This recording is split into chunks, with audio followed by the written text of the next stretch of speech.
Eh bien bonjour à tous, aujourd'hui avis comics sur The Ghost Fleet de Donny Cates et Daniel Warren Johnson à l'illustration.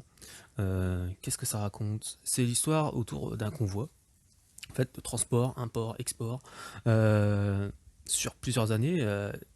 Au début on vous parle de transport marin, et là on va se focus sur le transport avec un gros camion, bien sûr, transport de cargaison. Voilà, c'est ce qui va nous intéresser dans cette histoire. Bien sûr, c'est pas n'importe quelle cargaison, hein, je vais vous laisser découvrir ça au fur et à mesure de l'histoire.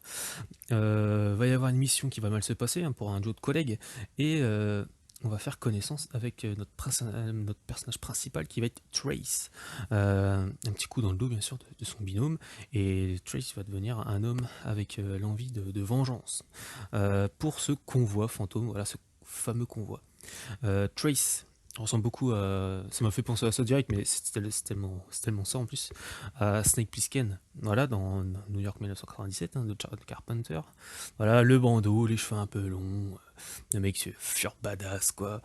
Et c'est vraiment aussi quelque chose qu'aime beaucoup Donny Cates en plus. C'est vraiment posé sur ce personnage, parce qu'à à la fin du bouquin, vous allez avoir une interview des deux mecs. Vous allez avoir beaucoup de bonus, hein, c'est super intéressant en plus. De là, va y avoir une virée avec Trace, hein, qui va nous attendre. Plein de moments d'action, hein, vraiment, c'est bourré d'action et aussi d'émotion à un moment donné. Un petit moment, tu vous dis allez, allez, mais non, non, aucune pitié, quoi. Aucune pitié. Le récit de base devait faire 12 numéros, mais il s'est réduit en 8 numéros. Voilà, il y en a 4 qui sont partis à l'as parce que les ventes n'étaient pas là. Donc voilà, de toute façon, tout ça c'est expliqué à la fin. Parce que les deux mecs en parlent directement à l'interview. Bien sûr, côté dessin, Warren Johnson, quoi, c'est impeccable, hein, dans ce titre, hein.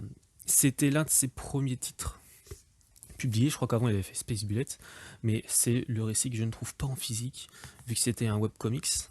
Donc je sais qu'il a été publié en physique, mais je le trouve pas. Donc il y a eu ça. Puis après, à partir de là, il a fait après Murder Falcon. Puis après, je crois qu'il a fait Extremity aussi. Donc c'est aussi des récits auxquels j'avais parlé. J'ai fait un avis comics dessus. Voilà, Space Bullet, j'aimerais bien le trouver en physique. Donc voilà. C'est le dernier récit de Daniel Warren Johnson que je devais me prendre en physique, hein, et en VF.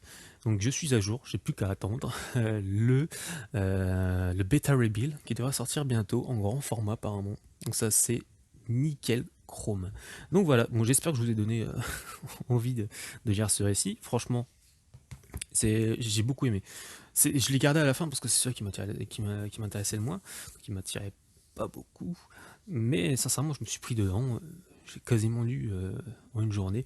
Je me suis gardé les deux derniers chapitres, voilà, pour le lendemain, tout simplement. Voilà, je me suis dit, allez, on garde tout ça. Vous avez vraiment un bon petit. Il y a, il y a, un- il y a, un- il y a un moment donné, vous allez avoir un retour de situation. Voilà, ça va changer, mais d'un coup, vous allez dire, ah oui, ok, d'accord, ça part là-dedans. Vous n'allez pas être déçu. Sincèrement, si vous aimez les deux monsieur, vous allez être conquis. Voilà, je vous dis à la prochaine pour un prochain avis comics. Allez, salut à tous.